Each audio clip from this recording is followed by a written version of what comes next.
Hi, this is Saima. I'm using this project as a demonstration in my graduate software design course at Drexel University. The purpose of this project is to demonstrate the final project, Blockchain Simulator. This project runs with the command npm start. Whenever we initiate a project, it goes to the current folder and then it looks at the bin and this file. So let's go to a browser and launch localhost. At first, I'll initiate a transition from LN to LN, and if I hit submit, it will say please enter an amount. So if I enter $10 and submit, it will say user cannot transfer amount to himself. So let's let's do a -1 and then submit. It will say please enter an amount greater than 0. So these are some of the error handlers. So let's initiate a real transition from LN to base. Let's do $100 first. Submit. Now we can say see it in the pending transition from LN to base, $100. Let's see who is in online. So Justin is online and he approved this transition. Total transition 1, LN -100, brace 100, and mining reward is Justin has $100, but he will not have this reward until we finish the next transition. So let's have the same transition, LN to brace $100, submit, LN to base $100, and then this time select the miner as Henry, submit, current chain 2, and LN to base we have 100 and 200 and -200. Justin has 100 and now Henry has the mining reward of 100. So let's look at the command prompt. Here you can see it says block mined successfully, miner is Justin. And then for the second transition, first is enter base $100, the second transition is onto base $100, and this is blocked mine successfully, miner is Henry this time. Okay, so now let's change the mine blockchain from 1 to 3. All it does, it actually increases the amount, the mining reward amount from 100 to 300. So let's do the same, LN to brace 100, submit, LN to base. Let's see,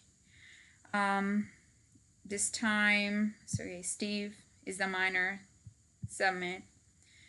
So the current chain 1 transition. So you can see the mining rate is 300 right now. If we do the same transition and select different miner this time, and now the total transition is 2, and Steve got 300, and the next miner also is waiting for a $300 reward. So that's how it works. Now let's look at the project structure.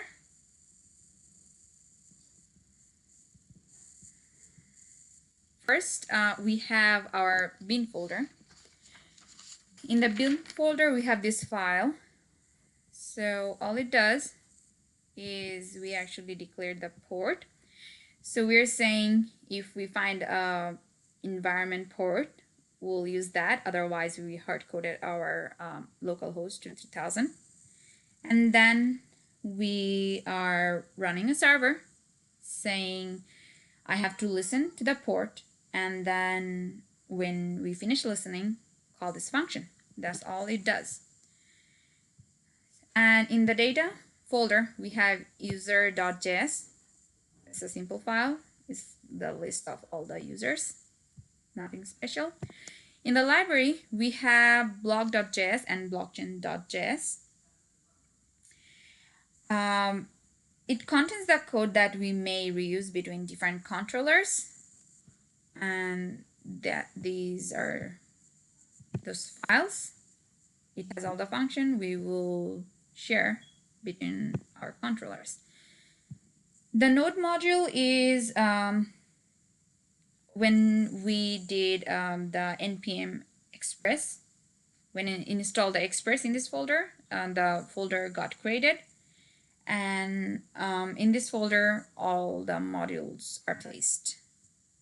In the public folder we have all the public data such as images, JavaScript, style sheets, the front-end assets.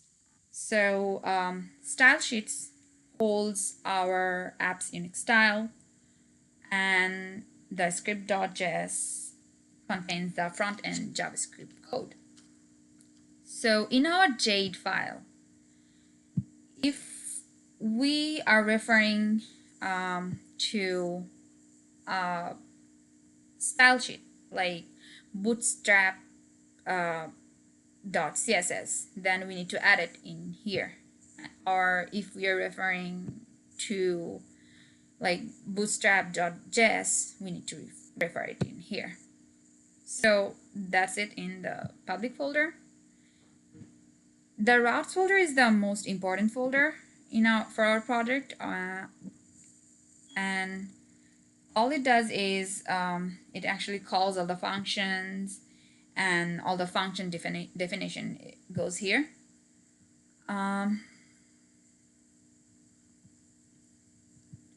So let's look at index.js. First is saying I require express, I will create a router, and then the get function, and then I will export this module. This line is important because if we go to our app.js, it says somewhere here it says I require this function.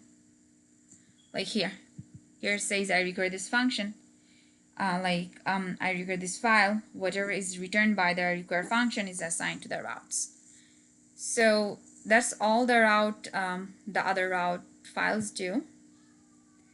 And in the view folder, it is the house for the jet files, which appears in our browser.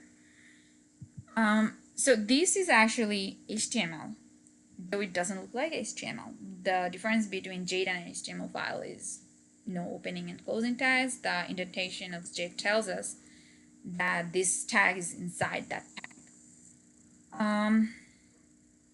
So if we go to index.jade, it says this is the file for our home page. In this file, we're extending our layout and then define block content. So what is layout? Layout is Jade, layout.jade. It defines the layout of our page. And so Node is a server-side JavaScript. It doesn't run on client. It doesn't run on browser. It runs on our server in the backend. So Express along with Node help us to serve this page. So View Engines is a templating engine. What it does is it takes HTML files and allows us to export stuff inside the HTML files. So that's views folder. Let's look at the app.js. This is the heart of this program, though it stays outside the project folder. At first it calls it says I require all these modules, so it imports all these things, and then it says I need these files to run this program, and then it says I need express function, and then we set up our view engine, and rest of is error handler. So that's app.js. We also have package.json. npm created this folder for us. This is the project dependencies, and the project information is stored here. Anything inside the curly brackets are objects. In this case, the whole thing is object. So that's JSON. So that's it.